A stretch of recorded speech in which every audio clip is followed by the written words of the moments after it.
What would you do if a single letter from your neighborhood could unravel your dreams, only to ignite a fire you never knew burned inside you? In the quiet suburb of Willow Creek, where manicured lawns and pristine mailboxes line the streets, I, Marcus Evans, found myself at the center of a storm that began with a basketball hoop. It was a simple hoop, bolted to a pole in my front yard, where my son, Jaden, and I would shoot baskets under the golden glow of summer evenings. That hoop was our sanctuary, a place where laughter drowned out the world's noise. But to the Willow Creek Homeowners Association, it was an eyesore, a violation of their sacred covenants. When their letter arrived demanding I remove it, I felt a spark of defiance. This wasn't just about a hoop, it was about fighting for what mattered. The letter came on a Tuesday, crisp and official, sealed with the HOA's embossed logo. Karen Whitaker, the HOA president, had scrawled her signature at the bottom, her words dripping with authority. Non-compliant structures must be removed within 7 days. I stared at the paper, my pulse quickening.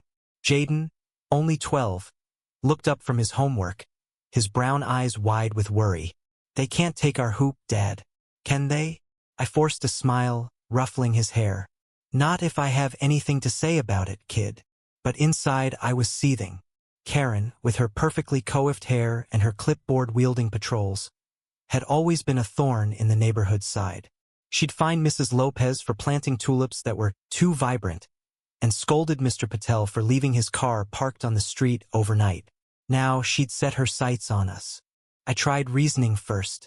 I called Karen, my voice calm but firm, explaining how the hoop was more than metal and nylon. It was Jaden's escape from the grief of losing his mother 2 years ago. Karen's response was cold. Rules are rules, Mr. Evans. We maintain standards for everyone's benefit. I hung up, my hands trembling. That night, as Jaden slept, I sat on the porch, staring at the hoop silhouetted against the moonlight. An idea took root, wild and reckless. If Karen wanted a fight, I'd give her one she'd never forget. The next morning, I called my old college buddy, Leo Martinez, a contractor with a penchant for thinking big.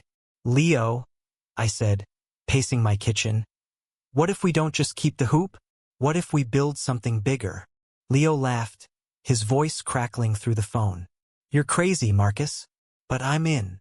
Over the next week, we sketched plans, not for a hoop, but for an arena full-blown basketball court in my backyard, complete with bleachers, lights, and a scoreboard.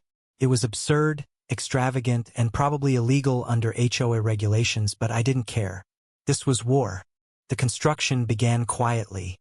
Leo's crew worked at dawn, hauling in concrete mixers and steel beams while the neighborhood slept. Jaden was thrilled, sketching logos for what he called Evans Arena, but whispers spread. By day 3, Karen's minivan was parked across the street, her binoculars glinting in the sun. I waved, knowing it would drive her mad. On day 5, she marched to my doorstep, her face a mask of fury. This is unacceptable, Marcus. You're turning our community into a circus. I leaned against the doorframe, casual. Just exercising my property rights, Karen. You should come to the grand opening. Her eyes narrowed, but she stormed off without another word. The twist came on day 6, when Mrs. Lopez, the tulip-loving widow from down the street, knocked on my door. I braced for another complaint, but her eyes sparkled with mischief. Marcus, she whispered, I've got something for you.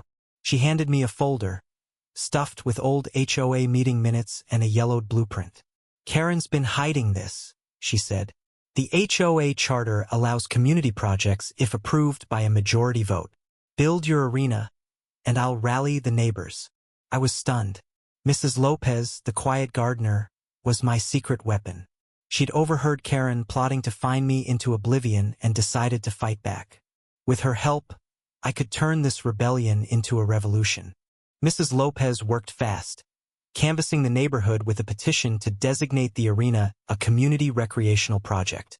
To my shock, neighbors I'd barely spoken to signed on. Mr. Patel, the Nguyen family, even cranky old Mr. Thompson, who muttered, anything to stick it to Karen.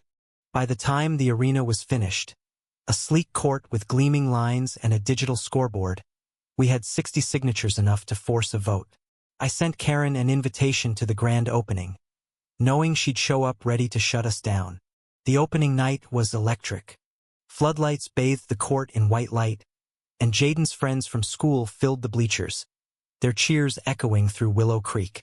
Mrs. Lopez had organized a potluck, and tables groaned with tamales, samosas, and homemade lemonade. I'd planned a single game, a friendly match between Jaden's team and some neighborhood kids, but the energy was contagious. By the end of the night, we'd scheduled weekly tournaments, with teams forming from every corner of the suburb. Karen arrived late, her clipboard clutched like a shield. She scanned the crowd, her lips a thin line, then approached me. "This vote won't save you," she hissed. "I'll have this monstrosity torn down." I smiled, handing her a flyer for the next tournament. "Bring your A game, Karen."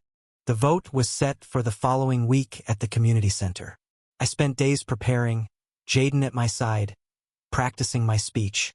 Mrs. Lopez coached me, her quiet strength a reminder of why we were fighting. The night of the vote, the room was packed, neighbors spilling into the hallway. Karen spoke first, her voice sharp, listing violations and property values. Then it was my turn. I told them about Jaden, about the hoop that held our memories of his mother, about the arena as a place for kids to dream. When I finished, the room was silent, then erupted in applause. The vote was unanimous. The arena stayed. For months, Evans Arena thrived. Kids who'd never touched a basketball learned to dribble. Neighbors who'd never spoken shared stories over lemonade. And Jaden's smile grew brighter each week. I thought we'd won. But Karen wasn't done. One morning, I woke to a new letter, not from the HOA but from the city. Karen had gone over our heads, filing a zoning complaint. The arena, they claimed, violated municipal codes. A hearing was scheduled, and the penalty could be demolition. The hearing was a blur. I presented our petition, our signatures, our story, but the city official, a stern man named Mr. Hargrove, was unmoved. "Rules are rules, Mr. Evans," he said, echoing Karen's words. The arena was deemed non-compliant, and we had 30 days to dismantle it. Jaden was devastated, his eyes red as he asked, "Why do they hate us, Dad?" I had no answer. That night, I sat on the court, the scoreboard dark, and felt the weight of failure. I'd fought for my son, for our community, and lost. But the final twist came from Jaden. The morning before the demolition crew arrived, he gathered his friends and the neighborhood kids. They painted the court with chalk, drawing hearts, stars, and messages. "Evans Arena forever." Mrs. Lopez brought her tulips, planting them along the court's edge. Mr. Patel set up speakers, blasting music as the kids played one last game. I watched, tears in my eyes, as Jaden sank a three-pointer, the crowd roaring. Karen drove by, her face unreadable, but she didn't stop. In that moment, I realized we hadn't lost. The arena was just concrete and steel. What we'd built was a community, a legacy of defiance and love. When the bulldozers came, we stood together, watching as the court was torn apart. Jaden held my hand, his voice steady. "It's okay, Dad. We'll find another way." And we did. The next summer, we built a new hoop in Mrs. Lopez's yard, approved by the city. The tournaments moved there, smaller but no less vibrant. Karen moved away, her house sold to a young family who joined our games. The arena was gone, but its spirit lived on in every laugh, every shot, every neighbor who'd learned to fight for each other. In the end, I learned that some battles are won not by keeping what you love, but by sharing it. Jaden learned it too, and that was worth every tear. The hoop was gone, the arena dust, but we were unbroken. Nd.